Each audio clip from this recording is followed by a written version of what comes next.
ખબર પડી? એ જે ચરકા ફેરવીને જે પેલા કોનમાં દોરી પર હશે ને એ દોરા યાર જો જોઈ તમે. હવે એ દોરા અહીંયા પર આવ્યા પછી છે ને આ દોરામાંથી ઓય આવે છે અને અહીંયા આની અંદર એક વસ્તુ બનેલું છે. શું બને છે? આપણે ઘઉંનો લોટ હોય ને રોટલી બનાવીએ એ પાણીમાં સામાન્ય પડતો ઓગાળેલો છે એટલે ટૂંકમાં ભેજ વાળું છે. લુગદી બનાવીએ ને ઉત્તરાયણ મને બનાવતા આપણે દોરી પીવડાની એવી લુગદી જેવું આવે છે જો. અને એ બધા દોરા આની અંદર ભીના થઈને અહીં આવે છે અને આ રીતે ખેંચેલા છે. ખબર પડી? અને આ શું થવાનું પછી તાપમાં આ દોરાને શું કરવાનું? સુકવવા દેવાના. શું કરવાના? ખબર પડી? પેલું પલાળતા હતા આપણે દોરી જોઈ ને અને એ દોરી પલાળીને થોડોક સમય રહેવા દેવાનો ને એ દોરી તોથી હોય આવતા આવતા શું થાય? તાપમાં શું થાય? અને એના અંદર જો તમે આખી બધી દોરી ભેગી થઈને આ વીંટાઈ છે જો 50 પણ ના થાય આખું. આ એક એક કરે ને એવા કેટલા થાય ટોટલ? બરોબર. અને આ દોરીને આ જે વસ્તુ તૈયાર કરી ને એ પછી કાપડ બનવા માટે આ દોરી તૈયાર ને બરોબર. જો આખો તૈયાર થઈ ગયો જો. હવે હાથે આખું ઊંચું કરીને ક્યાં લઈ જવાનું? નીચે. નીચે પેલા જે ભાઈ કામ કરતા હતા ને પેલા ત્યાં આગાડી આ નીચે લઈ જવાનું ને ત્યાં આગાડી કાપડ બને. તો જોઈ તો ભાઈ દોરી કેવી રીતે બને છે કાપડની? ખબર પડી? આપણે જે કપડા પહેર્યા છે ને એ બધા એક એક દોરીના અલગ જ છે. એ દોરીઓ ભેગી કરીને કાપડ બનાવી છે. તો આ રીતે આપણે ધીમે ધીમે નીચે જઈશું અને આ દોરીથી કાપડ કેવી રીતે બને છે એ આપણે હવે જોવાનું છે.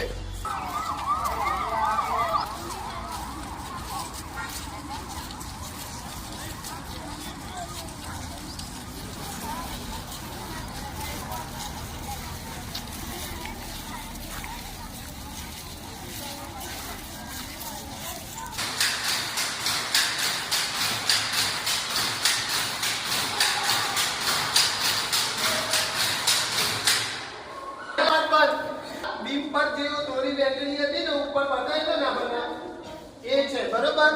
અને આ બીમમાં જે દોરી બેઠેલી હતી એ બધી દોરી ક્યાં જાય છે? તો અંદર. જો આ એક બહુ જોરદાર વસ્તુ છે.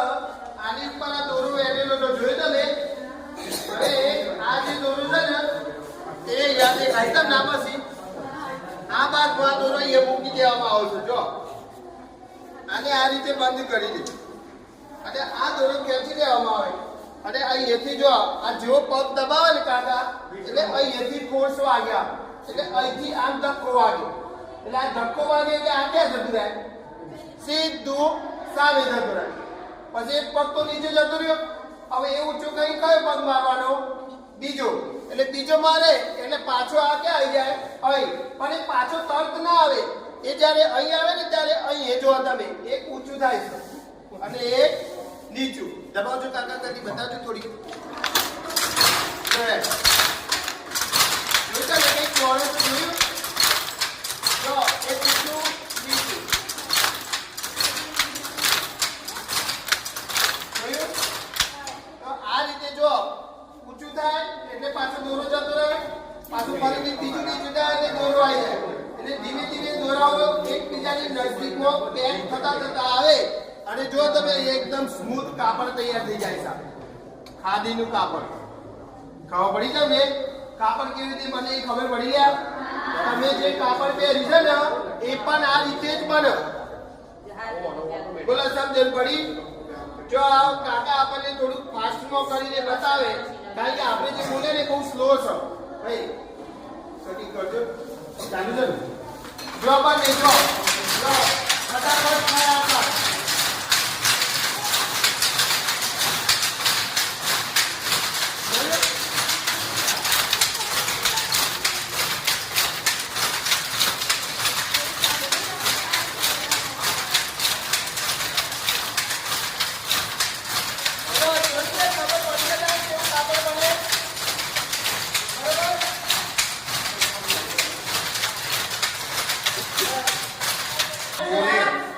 સાંભળો, બિલકુલ ડિગ્રીની જરૂર નથી.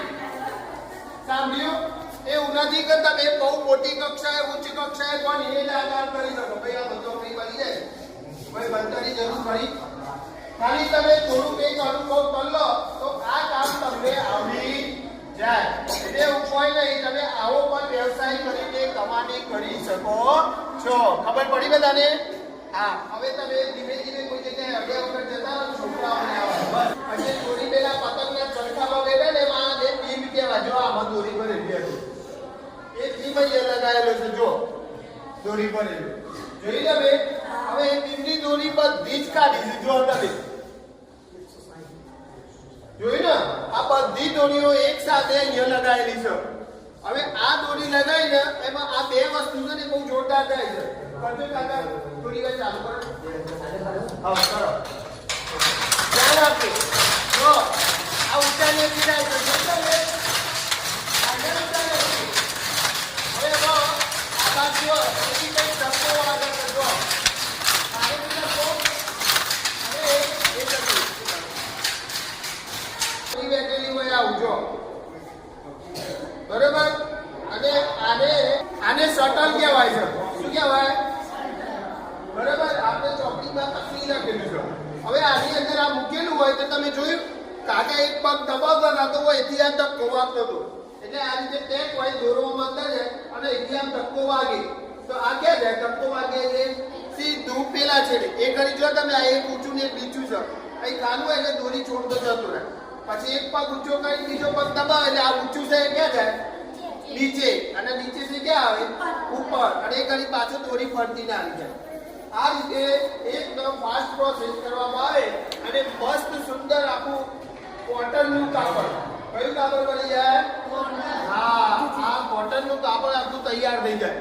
બરોબર? એ ભાઈ કાકા આખું કાપડ બનાવીને બતાવે છે. તમે ધ્યાનથી જોજો. બરાબર?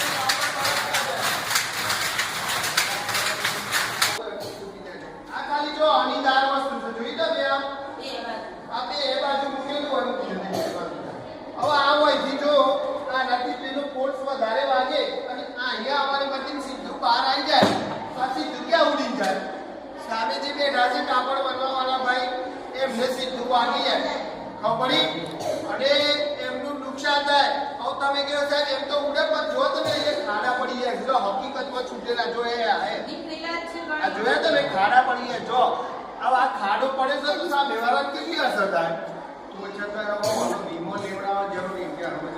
એટલા માટે આ વચ્ચે મૂકેલું છે સેફટી માટે. શાના માટે મૂકી છે? સેફટી માટે. બરાબર? જો 15 જ મિનિટમાં, માત્ર 15 મિનિટમાં 1 મીટર કાપડ બની જાય. 1 મીટર કેટલું હોય મેં તમને બતાવી દીધા છે. ફૂટમાં કેટલું હોય? 3 યાદ આવ્યું? આટલું કાપડ 1 મીટર થાય. બરોબર? આ 1 મીટર કાપડ જો બનાવવું હોય તો કેટલો સમય લાગે? 15 મિનિટ. આ પણ કમ્પ્લીટ તમારે ચાલુ રાખવું પડે. વચ્ચે બ્રેક મરાય નહીં. બોલો, આ વ્યવસાય જો તમે ઓછું પડે ને તો પણ કરી શકાય. કરી શકાય કે ના કરી શકાય? આમાં કોઈ ડિગ્રીની જરૂર નથી. તમે આરામથી કમાઈ શકો, પરંતુ આમાં તમારે સમય આપવો પડે, ધ્યાન આપવું પડે અને મેં કીધું એવી સેફટી પણ રાખવી પડે. બરોબર? આ રીતનું કાપડ બને. જો હવે આ જે કાપડ છે ને એનો સારો ઉપયોગ થાય.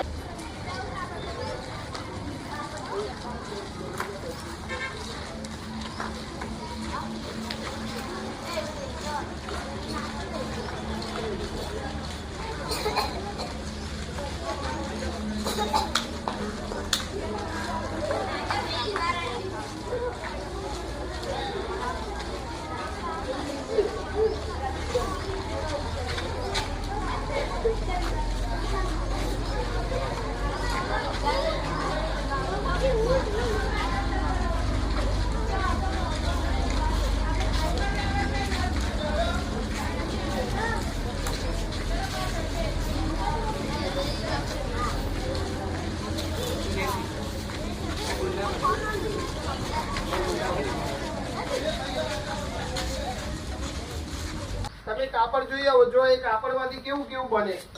તમે જે જોયું ને દોરામાંથી જે કાપડ બને છે મશીન પર, એ કાપડ આ ટાઈપનું આવે. અને મને અમે જે કાપડ બનવાનું હોય છે એ દોરાને ઘઉંનો લોટની આપણે કોજી પહીએ છીએ. આપણે નથી પેલું પતંગ માટે દોરી પાડતા, એ લુગડી એને કોજી કહેવાય. એ કોજી પાઈ તો આ કાપડ બને. કેમ કોજી પાઈ પડે છે? કારણ કે દોરા ગૂંચવાઈ ના જાય, દોરા એકબીજાને ચોંટી ના જાય, દોરા અલગ રહે અને વસ્તા સારું ફાવે એના માટેની આ કોજી પાવામાં આવે. બરાબર? હવે કોજી પાયા પછી કાપડ તૈયાર થાય. આ કાપડ આપણે અમદાવાદ મોકલીએ છીએ. શું કરવા? કે ઓની ધોલાઈ કરવા. ધોલાઈથી શું થાય કે પેલી કોજી જે છે એ નીકળી જાય અને બિલકુલ સફેદ થઈ જાય. બરોબર છે? હવે સફેદ શા બધી બધી અલગ અલગ આઈટમો બનતી હોય છે. આ જે કાપડ જે તમે જોયું એ પેલું વણાટ કરેલું જોયું, પછી આ અમદાવાદ મોકલ્યા પછી આ એની ડિઝાઇન બનાવવામાં આવે.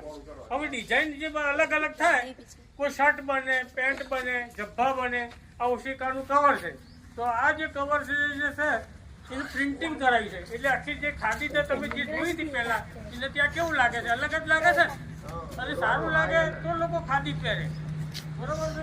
એટલે અલગ અલગ આઈટમો થતી હોય છે. તમે એને ટાઈસ કહેવાય, કલર કરીને કેવું મસ્ત રંગબેરંગી ફૂટબોલ બનાવી દીધું. એવું નહીં હતું કે ખાલી પહેરવાની જ ખાદી બને, પણ આપણે નવાનો ટુવાલ પણ બને. એ દોરાઓમાંથી અલગ અલગ પ્રકારની ખાદી બનાવવામાં આવે.